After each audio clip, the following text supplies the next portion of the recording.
आज हम लोग नियोजन के बारे में पढ़ेंगे। बिना समय बर्बाद किए स्टार्ट करते हैं।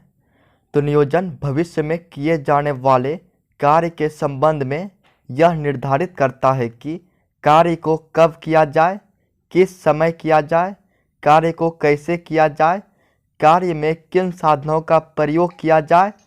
इसके अंतर्गत उद्देश्य तथा लक्ष्यों का निर्धारण किया जाता है। दोस्तों, आप मेरे बात को ध्यान से सुनना। नियोजन का अर्थ पहले से ही यह निश्चित करना है कि भविष्य में क्या करना है या कैसे करना है। यह प्रबंध के आधारभूत कार्यों में से एक है। कुछ भी करने से पहले प्रबंधक एक बार मन में लाता है कि कार्य को कैसे किया जाए। व्यापार में प्रबंधक को सबसे पहले उद्देश्य को निर्धारित करना पड़ता है। उसके बाद ही प्रबंधक यह जान पाता है कि उसको क्या करना है। इस प्रकार नियोजन जो है, हम कहाँ खड़े हैं और हमें कहाँ पहुँचना है, इन दोनों के बीच में सेतु का काम करता है। जो भी कार्य भविष्य में किए जाएंगे उसके संबंध में पहले ही निर्धारित कर लिया जाता है कि कार्य को कब किया जाए, किस समय किया जाए, कार्य को कैसे किया जाए, कार्य करने के लिए किन साधनों का प्रयोग किया जाए। मतलब जो भी उद्देश्य हो, लक्ष्य हो, उसको निर्धारित कर लिया जाता है। यही है नियोजन। और नियोजन के अंतर्गत ही उद्देश्य, लक्ष्य, इन सब का निर्धारण किया जाता है। अब नियोजन के महत्व के बारे में जानना है।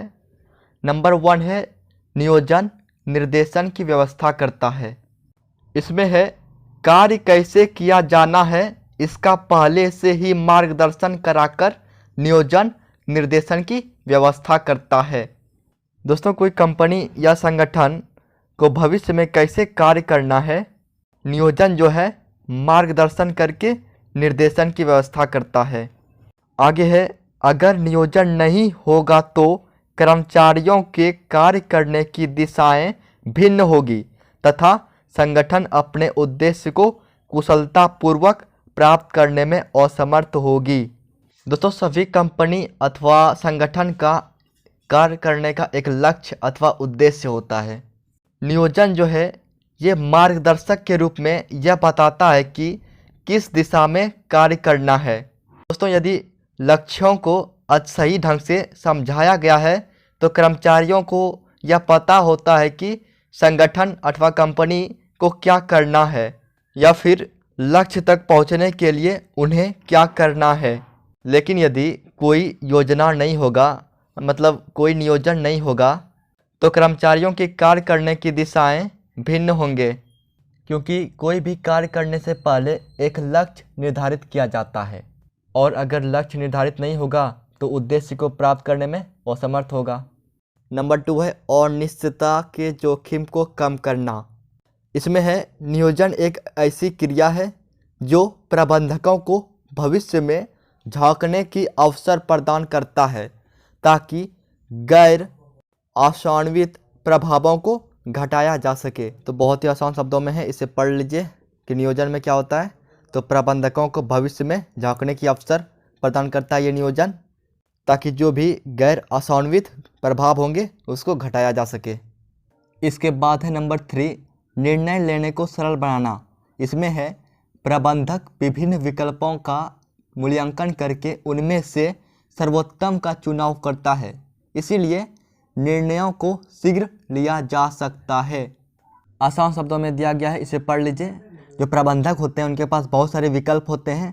प्रबंधक विकल्पों का मूल्यांकन करके उनमें से क्या करते हैं, सर्वोत्तम का चुनाव करते हैं, इसलिए जो है निर्णय होता है उस निर्णयों को शीघ्र लिया जा सकता है।